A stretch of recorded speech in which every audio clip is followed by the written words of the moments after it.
Tops. 1,050,000. Pwede na. 55. Bibili ako ng bibingka kasi may nabalitaan ako. Pag may bibingka, may plus 5. Bili mo na ako. Magkano ng bibingka? 200. Sa Bulacan pa yung bibingka. Sige bro. Done. Done deal. Yeah, 1,050,000. Done. Makibenta pa natin ng mga 1,000,000. I need to get at least 10%. May taxes pa kami pare ha. Ang sakit ng taxes. Bro, check. Bank transfer, promissory note. Ang transfer na lang. Pero okay lang ba pasakay doon sa sasakyan mo? Oy, Pulang-pula hindi eh. akin yung Ferrari niya. Walang-pula eh. Hindi ako Ayaw pa umamin. Nakita ko doon yung Gentry na paper bag eh. Hindi ako nag-Ferrari. Unang-una, hindi ko siya na-afford. Pangalawa, hindi ako mas sports car na ganyan. Practical ka masyado eh. Hindi sa practical, pero I think na iba yung personality.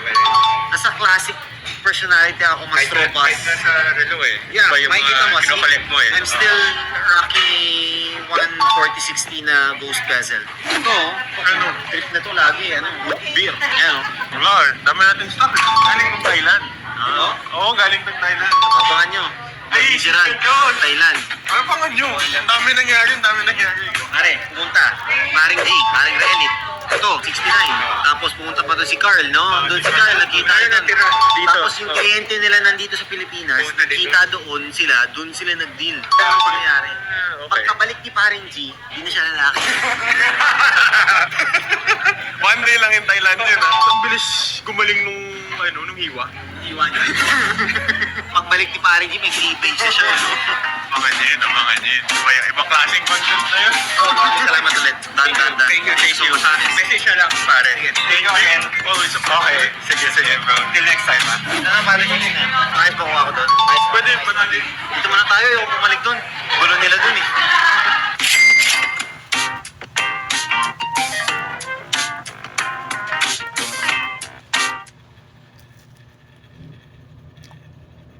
Talawag na to. Yung mga ganyan ba?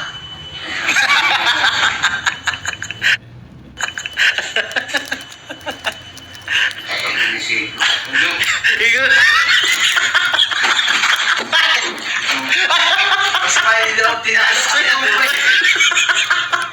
Yun tayo.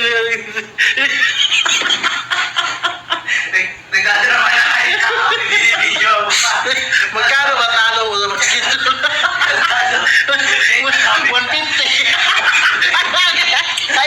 Ay, magkukong ka. Bigay agad. Isang pagkakama na ibigay agad. Sumagat. At kung specific mo ibigay ng ano sa akin, walang teka. Talawag na to. Yung mga ganyan ba? Bangkay. Lumsi ko sila. Lumsi ba?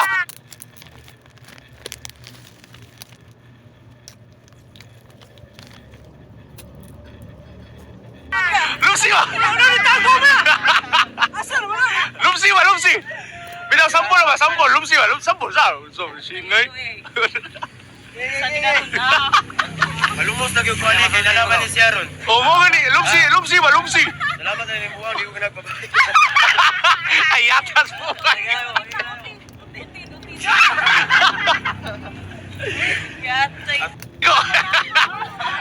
Lumsi ko sila.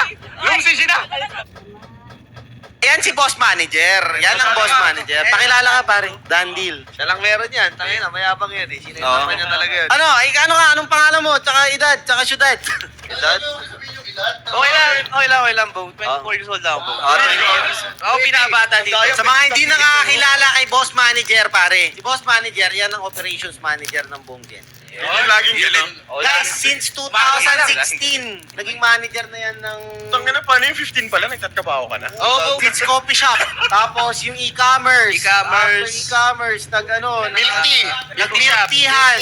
Ayun, hanggang LA Gadget Hub, hanggang Flyman. Yan. Hanggang sa ito na, Gentry na. Kung pare, Dami. 2016, yan yung pinaka-senior nyo. Kaya konting respeto ha. Oo, respetado Pero hindi yan, ako Bo. dito, Hindi nyo nire-respeto. Bata pa ako, Lagi 24 nagchat-chat lang ako, sa group guys. chat. Guys, respeto naman. Respeto naman. Respetuhin nyo ang desisyon ko. Please lang. Ang sahit sa ulo. Yan si boss manager. Yan ang boss manager.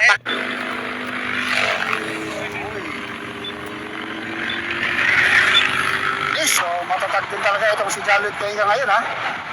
Talaga nakipagsabayan dito kay Melvin Corpus. Mini-maintain ni Melvin Corpus ng 50 plus. Pero nako, ito, nakikita ko na ang balikat ni John Lloyd Tenga.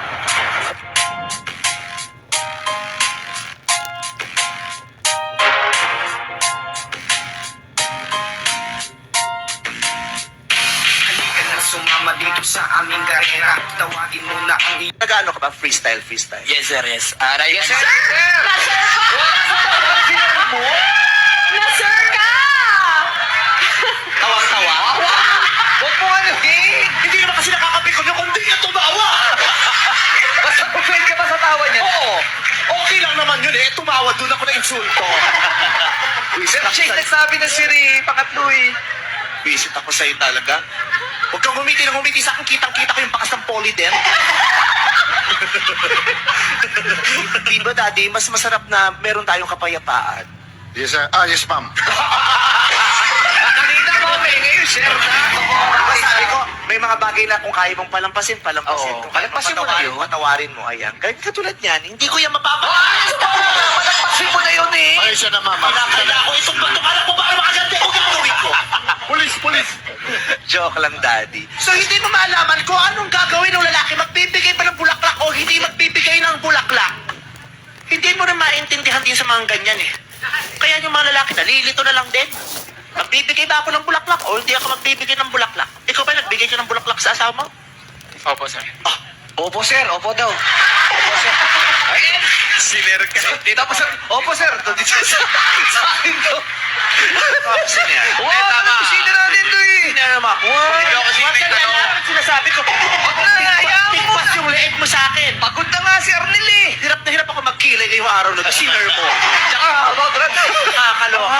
Kupay din. Yes, sir. Domestic. Yes, sir.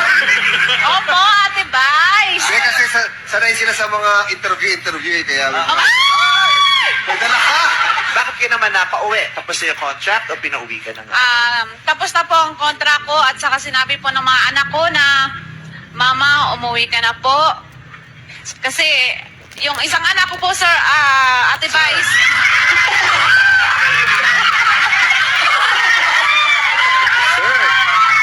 Pwede kitang sikuhin sa puso dahil sorry lang. Oy, magandang hapon kay Jose dito ng Ubando. May anak ka na ba? Meron po, sir. Oo, kasi... Sir! Ate, sabi naman niya, Keller, ma'am. Sabi niya na pupunta. Tapos, ma'am. Pupuntahan ko yan sa Ubando. Eto, girl. So, wait mo kasi, babae. Idol ako ng biyanan mo. Eh, ang handa na nun. Babae kasi. Ako, bakit ito yung tema na pinanglaban nyo ngayon? Kasi for sure, marami naman kayo nagawang ibang kanta. Pero bakit ito yung tema? Ganito po yung kwento, sir. Nung Okay